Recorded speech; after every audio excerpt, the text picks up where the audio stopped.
Hey everybody, I have what is hopefully a decent solution to a pretty common problem with these automatic suction-based pool cleaners. You can see I have this small vacuum here that runs on this hose. There's a propeller type system on the bottom that, as the suction pulls in, it turns the mill, which then turns the wheels.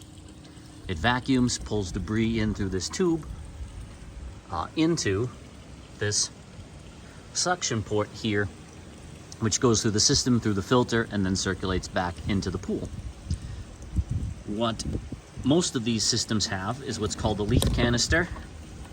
It looks like this, and you can see mine's pretty old. Oop.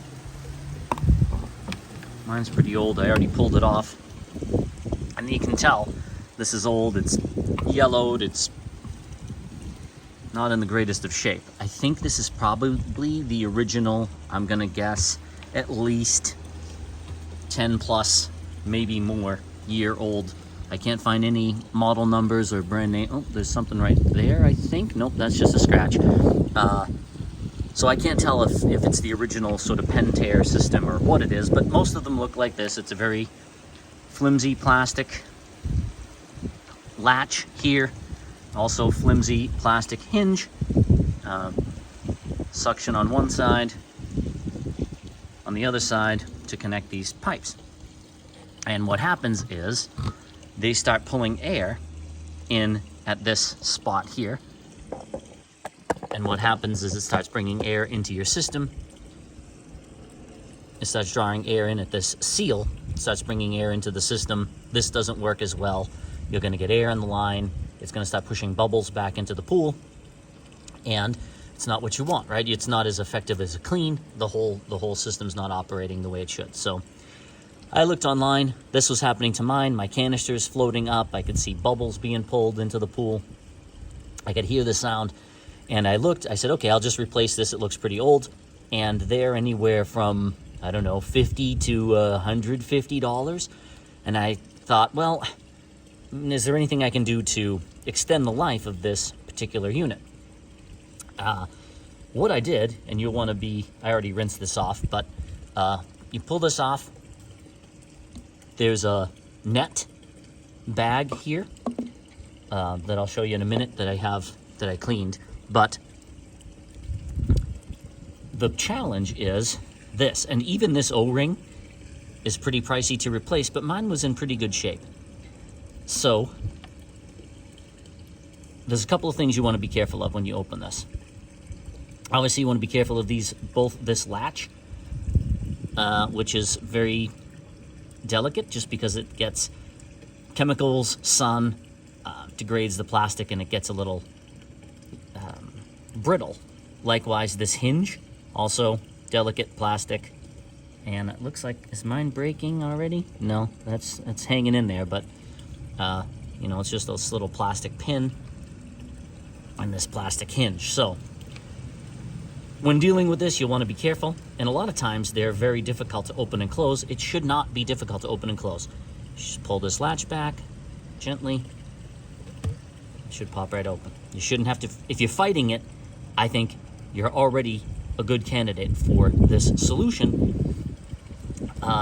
You'll want to also make sure, now mine was full of rocks and things, debris, leaves. I pulled that net bag out already, and I just rinsed this off on the hose so you can see it better, but you want to be careful that you don't have all sand and grit, dirt and chunks and things all around this O-ring. Make sure it's clean. Once it's clean, I got this stuff on Amazon. O-ring silicone lubricant. Safe for rubber. Don't use, I don't know, Vaseline or WD-40 or any of these other things. You'll want something specific. Silicone lubricant made for rubber so that it doesn't degrade the rubber. Just take some of this. I think this was $8 on Amazon, or $6, or I forget. But apply this. Nice coat of this all around, and It makes the opening and closing much easier. Completely solved my air problem. My suction is solid now, and the canister sits below the water line as it should. I hope that helps somebody. And then I'll show you the reassembly right after I wash my leaf bag here. So this is the net thing, and this thing's all full of grit too, so I'm just gonna rinse it in a bucket of water here. Just try to get some of the debris out. And then I'll put it all back together, and you'll see it should go nice and easy. But you'll wanna make sure, especially leaves and things, okay, I think they're easy to identify, but a lot of times you're gonna get potentially sand and grit. Depending on where you live, I have a lot of sort of sandstorms and dust happening here, so I just want to get all this grit out of here. And I find rinsing this out in a bucket helps me kind of just shake these materials loose. So that's what I'm doing right now. You can't see it. Okay, and there. That's a little cleaner, especially around this edge. You don't want to introduce debris. This sits on top of this. So we're going to open this up, place our leaf bag in, like so. You can see it doesn't sink down, it sits on top of this. And this should all just close up nice and easy. No, you shouldn't be fighting this. If you're fighting this, I think you're already in a situation where you're gonna be having a hard time. So you'll wanna add this O-ring lubricant anyway, because it'll even just make this easier to open and close, but it'll also rejuvenate the rubber on that gasket and make this function better. Of course, when you put this back in, you want to fill it with water, so you're starting off on a good spot. Get all the air out. Make sure there's no air in your line here. And this connects at the bottom. And then I'll have to go grab the other end of this. Over here.